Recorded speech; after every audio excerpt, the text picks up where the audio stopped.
ಸ್ನೇಹಿತರೆ, ಸ್ವಾಗತ ಸುಸ್ವಾಗತ. ಈ ಮುತ್ತಣ್ಣನ ಸ್ವಾಗತ, ಆತ್ಮೀಯವಾದ ಸುಸ್ವಾಗತ. ಇವತ್ತಿನ ವಿಷಯ ಬಂಗಾಳ. ಇವನೇನಪ್ಪ ಬಂಗಾಳದ ವಿಷಯದ ಹಿಂದೆ ಬಿದ್ದಾನೆ ಅನ್ಕೋಬೇಡಿ. ಇವತ್ತು ಸುವೇಂದು ಅಧಿಕಾರಿ ಅವರು ಪ್ರಮಾಣ ವಚನ ಸ್ವೀಕಾರ ಮಾಡಿದ್ದಾರೆ. ಸುವೇಂದು ಅಧಿಕಾರಿ TMCಯಲ್ಲಿ ಮಮತಾ ಜೊತೆ ಇದ್ರು, ಮಮತಾ ದೀದಿ ಜೊತೆ ಇದ್ರು. ಹೇಗಿದ್ರು ಅಂದ್ರೆ ಒಂದು ಸಿಮೆಂಟ್ ತರ, ಒಂದು ಕಲ್ಲು ತರ, ಹೆಂಗೆ ಫೌಂಡೇಶನ್ ಗಟ್ಟಿಯಾಗಿ ಕೂತು ತನ್ನ ಹೆಗಲ ಮೇಲೆ ಇಟ್ಕೆ ಒತ್ಕೊಳ್ಳುತ್ತೋ ಆ ರೀತಿ ಸುವೇಂದು ಅಧಿಕಾರಿ ಇದ್ರು.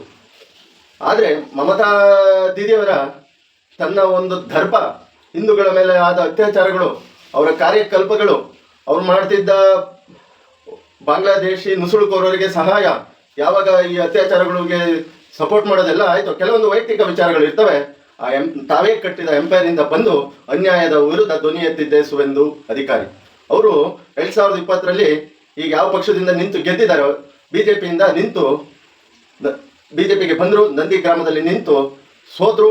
ಮತ್ತೆ ಇಂದು ಮಮತಾ ದೀದಿಯನ್ನು ಭವಾನಿಪುರ ಕ್ಷೇತ್ರದಿಂದ ನಿಂತು ಸೋಲಿಸಿ ಇವತ್ತು ಕಿಂಗ್ ಆಫ್ ದ ಕಿಂಗ್ ಆಗಿ ಬಂಗಾಳ ರಾಜಕೀಯದಲ್ಲಿ ನಿಂತಿದ್ದಾರೆ. ಯಾಕೆ ಈ ಮಾತು ಹೇಳ್ತಾ ಇದ್ದೀನಿ ಅಂದರೆ, ಮಮತಾ ದೀದಿ ಬ್ಯಾನರ್ಜಿ ಅವರ ಕಟ್ಟರ್ ಎಂಪೈರ್ ಆಗಿದ್ರು. ಅವರ ಇಡೀ ರಾಜಕೀಯ ಜೀವನದಲ್ಲಿ ಅವ್ರು ಯಾವುದು 2009ರಲ್ಲಿ ಅವರು ಇವ್ರಿಗೆ ಮಾಡಿದಂಥ ಒಂದು ಸಹಾಯ, ಇವ್ರ ಜೊತೆ ಇದ್ದು ರಾಜಕೀಯ ಇದರಲ್ಲಿ ಬೆಳೆದಂಥದ್ದು ತುಂಬ ಒಂದು ಗಣನೀಯ, ಒಂದು ಹೇಳಬೇಕಾಗಿರೋ ವಿಷಯ. ಆದರೆ ಇದ್ರೊಳಗೊಂದು ಘಟನೆ ನಡೀತು ಕಣ್ರಿ. ಏನು ಘಟನೆ ನಡೀತು ಅಂದರೆ, ನರೇಂದ್ರ ಮೋದಿ ಅವ್ರ ಬಗ್ಗೆ ಎಷ್ಟು ವರ್ಣನೆ ಮಾಡಿದ್ರು ಸಾಲದು, ಆಯ್ತಾ. ನರೇಂದ್ರ ಮೋದಿ ಅವರ ಬಗ್ಗೆ ವರ್ಣನೆಗಳು, ಪದಗಳ ಪುಂಜರವೇ ಇಲ್ಲ ಅನ್ಸುತ್ತೆ. ಈಗಿನ ಒಂದು ಯಾವುದೋ ಒಂದು ಇದರಲ್ಲಿ ವಿಡಿಯೋದಲ್ಲೂ ನ್ಯೂಸಲ್ಲಿ ನೋಡಿದೆ, ಅವರು ತಮ್ಮ ವೈಯಕ್ತಿಕವಾಗಿ ಏನೆಲ್ಲ ಇತ್ತು, ಆಸ್ತಿ ತರಸ್ತಿ ಎಲ್ಲ ಇರುತ್ತಲ್ಲ, ಅದನ್ನ ಯಾವುದೋ ಚಾರಿಟಬಲ್ಗೋ ಸರ್ಕಾರದ ವಶಕ್ಕೆ ನೀಡಿದ್ದಾರೆ ಅನ್ನೋ ಒಂದು ಚಿಕ್ಕ ಮಾಹಿತಿ.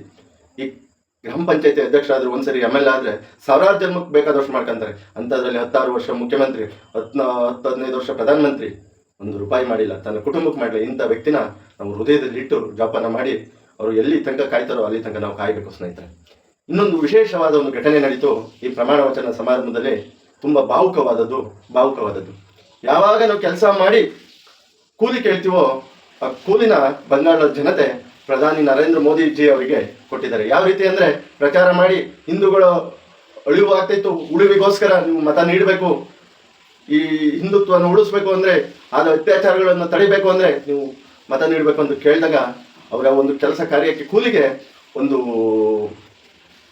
ದಕ್ಷಿಣೆನ ಏನೋ ಒಂದು ಕೊಟ್ಟಾಗ ಜನತೆಗಳು ಓಟಿನ ರೂಪದಲ್ಲಿ ಕೊಟ್ಟು ಇವತ್ತು ಆ ಪಕ್ಷವನ್ನು ಅಲ್ಲಿ ನಿಲ್ಲಿಸಿದ್ರು. ಆ ಭಾವನೆಯಲ್ಲಿ ಮೋದಿಯವರು ಸಾಷ್ಟಾಂಗ ನಮಸ್ಕಾರ ಮಾಡ್ತಾರಲ್ಲ, ಸಾಮಾನ್ಯ ಎಲ್ಲರ ಮನಸ್ಸಲ್ಲೂ ಈ ಥರ ಭಾವನೆ ಬರಲ್ಲ. ಮತ್ತೊಂದು ವಿಚಾರಣೆ ಘಟನೆ ನಡೀತು ಸ್ನೇಹಿತರೆ. ಒಬ್ಬ ವ್ಯಕ್ತಿ ಇರ್ತಾರೆ, ಅವರಿಗೆ 90 ವರ್ಷ, 60 ವರ್ಷ BJP ಪಕ್ಷದ ಕಟ್ಟು ಬೆಳೆಸಿದವರು, ಬಂಗಾಳದಲ್ಲಿ ಹೋರಾಡಿದವರು, ಅದರಲ್ಲೇ ಇದ್ದವರು, ಏನೇ ಇದಾದರೂ ಆಚೆ ಹೋಗಿಲ್ಲ. ಅವರಿಗೆ 90 ವರ್ಷ, 60 ವರ್ಷ BJP ಪಕ್ಷದಲ್ಲಿ ಕಟ್ಟು ಬೆಳೆಸಿದ್ದಾರೆ ಅಲ್ಲಿ ಅಂದರೆ ನೀವು ಹೇಳಬೇಕಾಗುತ್ತೆ. ಅಂಥವರಿಗೆ ಮೋದಿ ಅವರು ಸನ್ಮಾನ ಮಾಡಿ ಕಾಲಿಗೆ ಎರಗ್ತಾರೆ ಅಂದರೆ ನೋಡಿ, ಇದೆಂಥ ಒಂದು ಅವಿತಾವಣ್ಣ ಒಂದು ಸಂದರ್ಭ, ಅವಿಸ್ಮರಣೀಯ ಸಂದರ್ಭ ಸ್ನೇಹಿತರೆ. ಯಾಕೆ ಈ ಮಾತು ಹೇಳ್ತಾ ಇದ್ದೀನಿ ಅಂದರೆ, ಮಾಸ್ಟರ್ಗಳನ್ನ ಚೇರ್ ಮೇಲೆ ಕೂತ್ಕೊಂಡು ಕಾಲಿಗೆ ಬೀಳಿಸ್ಕೊಂತಾರೆ. ಅಂಥದ್ರಲ್ಲಿ ನರೇಂದ್ರ ಮೋದಿ ಅವರು ಒಬ್ಬ ಪ್ರಧಾನಮಂತ್ರಿ ಆಗಿ ಕೈ ಮುಗ್ದು ಅವರು ಶಿಷ್ಟಾಂಗ ನಮಸ್ಕಾರ ಮಾಡ್ತಾರೆ ಅಂದರೆ ನೀವು ಯೋಚನೆ ಮಾಡಿ ಸ್ನೇಹಿತರೆ. ಇವತ್ತು ಮಮತಾ ಬ್ಯಾನರ್ಜಿ ಅಹಂಕಾರ ಇಳಿದು ಇವತ್ತು ಅವರ ದರ್ಪಗಳ ಕಳೆದು ಹಿಂದೂಗಳಿಗೆ ಒಂದು ಜಯ ಸಿಕ್ಕಿದೆ. ಅಲ್ಲಿ ಉತ್ತಮ ರೀತಿಯಲ್ಲಿ ಆಡಳಿತ ಹೋಗಲಿ, ಎಲ್ಲ ಹಿಂದೂಗಳಿಗೆ ನ್ಯಾಯ ಸಿಗಲಿ, ಸರ್ವ ಪಾಲು ಸಮ ಬಾಳು ಆಗಲಿ ಅಂತ ಹೇಳ್ತಾ ನಾನು ಈ ವಿಡಿಯೋ ಮುಗಿಸ್ತಾ ಇದ್ದೀನಿ. ಏನಾದರೂ ತಪ್ಪಿದ್ರೆ ದಯವಿಟ್ಟು ಕ್ಷಮಿಸಿ, ಹರಸಿ, ಕಾಪಾಡಿ. ಯಾವುದೋ ವ್ಯಕ್ತಿಯ ಪರವಾಗಿ ಅಲ್ಲ, ಯಾವುದೋ ಪಕ್ಷದ ಪರವಾಗಿ ಅಲ್ಲ, ಇದ್ದದ್ದನ್ನು ಇದ್ದಾಗೆ ಹೇಳೋದು, ಒಳ್ಳೆಯದನ್ನು ಹೇಳ್ತೀವಿ, ಕೆಟ್ಟದಾದ್ರೆ ಖಂಡಿಸಿ ಹೇಳ್ತೀವಿ ಅಂತ ಹೇಳ್ತಾ ನಾನು ಈ 2 ಮಾತು ಮುಗಿಸ್ತಾ ಇದ್ದೀನಿ. ದಯವಿಟ್ಟು ಸಬ್ಸ್ಕ್ರೈಬ್ ಮಾಡಿ, ಕಮೆಂಟ್ ಮಾಡಿ, ನಿಮ್ಮ ಅಭಿಪ್ರಾಯ ಕಮೆಂಟ್ ಮಾಡಿ ತಿಳಿಸಿ, ದಯವಿಟ್ಟು ಶೇರ್ ಮಾಡಿ ಅಂತ ಹೇಳ್ತಾ ನನ್ನ 2 ಮಾತುಗಳನ್ನು ಮುಗಿಸ್ತಾ ಇದ್ದೀನಿ. ರಾಯರಿದ್ದಾರೆ. ಜೈ ಶ್ರೀರಾಮ್, ಜೈ ಜಗನ್ನಾಥ್, ಜೈ ಸಂಗೊಳ್ಳಿ.